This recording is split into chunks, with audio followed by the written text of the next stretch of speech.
នៅក្នុងវចនានុក្រមខ្មែរខ្ញុំកណារកគឺចំណុចដែលពិសេស7គ្មានបុគ្គលណាធ្វើបានទេហើយកុំអួតអសោះតាំងពីវប្បធម៌តាំងពីប្រវត្តិសាស្ត្រតាំងពីទំនៀមទម្លាប់ពីនេះអានអានឹងចោលឲ្យចេះហ្មងពាក្យបញ្យលមួយចឹងបានឬសេចក្តីព្រាមរបស់លោកទៅវាម៉ត់ម៉ត់ទៅខ្ញុំកណាធ្លាប់មើលពេលឡើងមួយពាក្យទេលោកអានបាច់លោកអានសត្រាមកតែគោ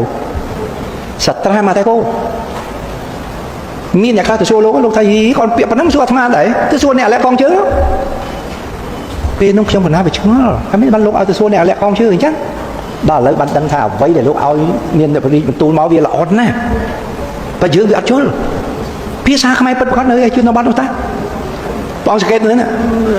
សម័យខាងដើមយើងប្រើសំស្ក្រឹតសម័យខាងដើមយើងប្រើបាលីសម័យបារាំងមកនិយាយបារាំងសម័យអង់គ្លេសមកនិយាយអង់គ្លេសអ្នកស្រែអត់ចេះស្អីសោះក៏ចេះវីណុងចេះអូខេទីនេះពួកឯងខ្មែរលើតម្កើងរបស់គេនេះខោបារាំងទៀបបារាំងសម្លមកជូរយួនរឿងនឹងមាននៅស្មុកស្មាញខ្ញុំបង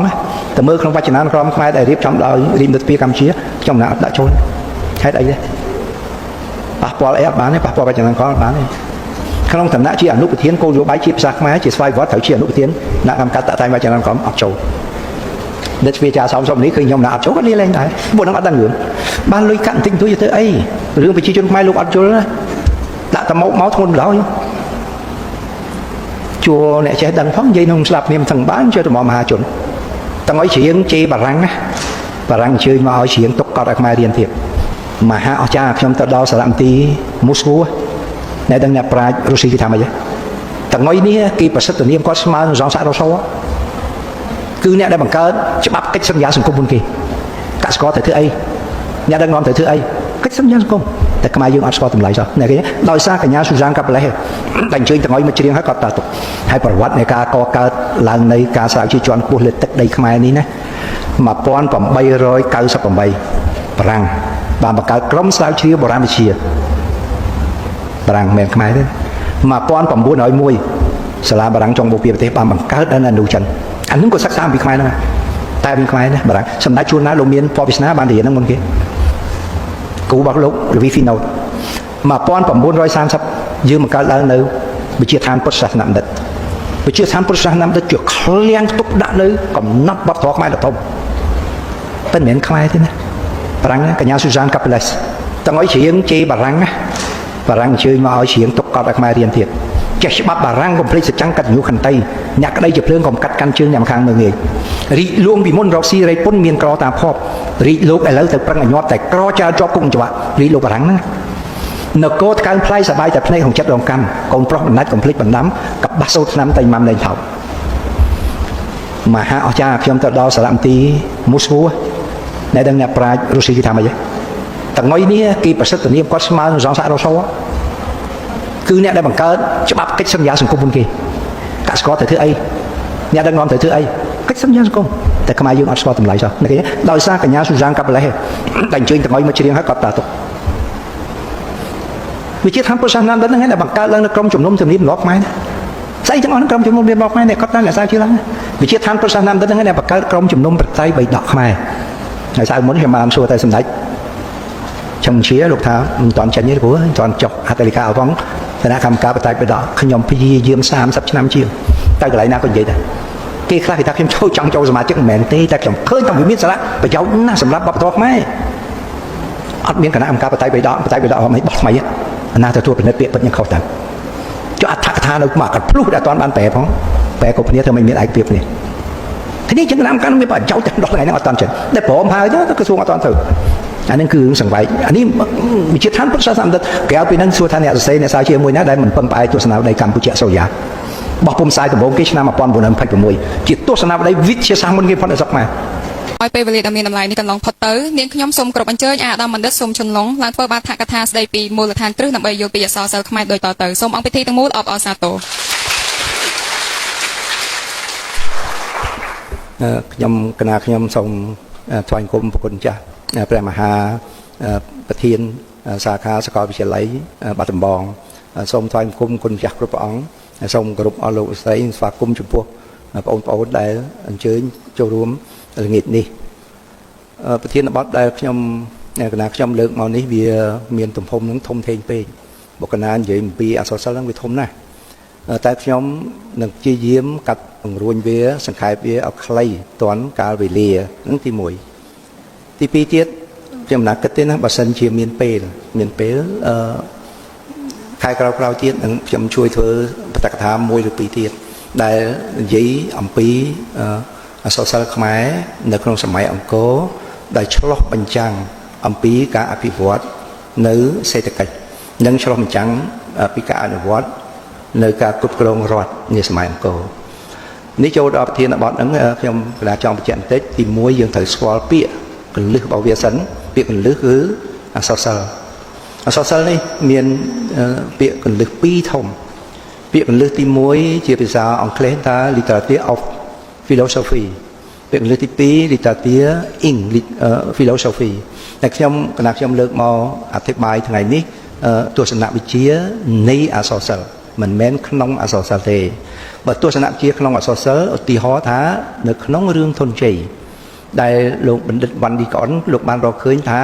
អ្នកប្រាជ្ញខ្មែរពីដើមនោះបានបញ្ចូលនៅទស្សនវិជ្ជានៃវិចារណនិយមឃើញទេនៅក្នុងរឿងបញ្ចុះសម្រុងនឹងជីវិតលោកអាបែលកាមូសបានបញ្ចូលនៅទស្សន័យជីវិតឥតន័យអានឹងទស្សនវិជ្ជានៅក្នុងអក្សរសិល្ប៍អានោះវាច្រើនណាស់ព្រោះអក្សរសិល្ប៍នៅលើโลกមានរាប់រយលានរឿងអញ្ចឹងវាមានរាប់រយលានគំនិតនៅក្នុងហ្នឹងតែដែលខ្ញុំលើកយកមកនិយាយអំពីទស្សនវិជ្ជានៃអក្សរសិល្ប៍ទស្សនវិជ្ជានៃអក្សរសិល្ប៍នេះក៏មានអ្នកប្រាជ្ញធំនៅលើโลกហ្នឹងច្រើនដែលកំណត់ឲ្យនិយមន័យហ្នឹងមានសឹងជាង100និយមន័យខ្ញុំឧទាហរណ៍យើងនិយាយពីខ្មែរមុនទៅចោះលោកបណ្ឌិតកេងបិណ្ឌសាលោកថាអក្សរសិល្ប៍ជាវិជ្ជាស្យង់ដែលចោទដោះស្រាយបញ្ហាមនុស្សដែលឆ្លោះពីបញ្ហាសង្គមលោកកាលម៉ាលោកថាអក្សរសិល្ប៍ជាអាវុធមុខពីរដែលប្រើសិល្បៈយកមកឆ្លោះបញ្ចាំងអំពីបញ្ហាសង្គមលេនីនក៏គាត់ឲ្យគំនិតផាក់ផែលនឹងដែរតុលស្តយអ្នកនិពន្ធអ្នកអក្សរសិល្ប៍ដ៏ល្បីរបស់ជនជាតិរុស្ស៊ីហើយដែលជាអ្នកដែលមានឈ្មោះល្បីណាស់លើពិភពលោកក៏គាត់ឲ្យនិយមន័យដែរថាអក្សរសិល្ប៍គឺការយកសិល្បៈមកឆ្លោះបញ្ចាំងអំពីជីវិតតថភាពនិងសង្គមមានអ្នកនិពន្ធខ្លះទេដែលមានគំនិតផ្សេងពីហ្នឹងដូចទីហោដូចជាអ្នកនិពន្ធសាំងតិចស៊ុយប៉េរីនេះគាត់ថាអក្សរសិល្ប៍ជាគ្រឿងកំសាន្តគ្រឿងកាយកំសាន្តគ្រាន់ជាការសប្បាយទេអញ្ចឹងហើយបានជាយើងបងប្អូនរៀនទិសដីអក្សរសិល្ប៍នេះកន្លែងមុខងារអក្សរសិល្ប៍បងប្អូនឃើញទេមានលោកគ្រូខ្លះលោកកំណត់មុខងារអក្សរសិល្ប៍មាន3ទី1មុខងារពុទ្ធិទី2មុខងារតថៈទី3មុខងារអប់រំឃើញទេពុទ្ធិតថៈនិងអប់រំហ្នឹងហើយដែលឆ្លោះបញ្ចាំងអំពីតថភាពសង្គមតើសង្គមវាដើរទៅដល់ណាសង្គមវាធ្វើអ្វីខ្លះក៏ប៉ុន្តែមានលោកគ្រូថាទៀតថាមុខងារអក្សរសិល្ប៍មាន14នោះគឺមុខងារកំសាន្តនេះអាហ្នឹងគឺយកទិសដីរបស់សាំងតិចស៊ុយប៉េរីហ្នឹងមកបង្ហាញហើយប៉ុន្តែអ្នកខ្លះទៀតគាត់ថាមុខងារអក្សរសិល្ប៍មានរហូតដល់5គឺមុខងារទំនាក់ទំនងឧទាហរណ៍បងប្អូនអានរឿងប៉ូវេសនីនាំបងប្អូនយល់ដឹងអំពីវប្បធម៌អរិយធម៌របស់ពួកប្រចាំប្រទេសនាយុគសម័យទំនើបដែលបងប្អូនអានរឿងសាមកុកនាំឲ្យបងប្អូនយល់អំពីវប្បធម៌អរិយធម៌បូព៌ាប្រទេសនៅក្នុងសម័យបុរាណអាហ្នឹងទំនាក់ទំនងពីមនុស្សមួយទៅមនុស្សមួយពីសង្គមមួយទៅសង្គមមួយដូច្នេះបើយើងនិយាយពីអក្សរសិល្ប៍ជាទូទៅ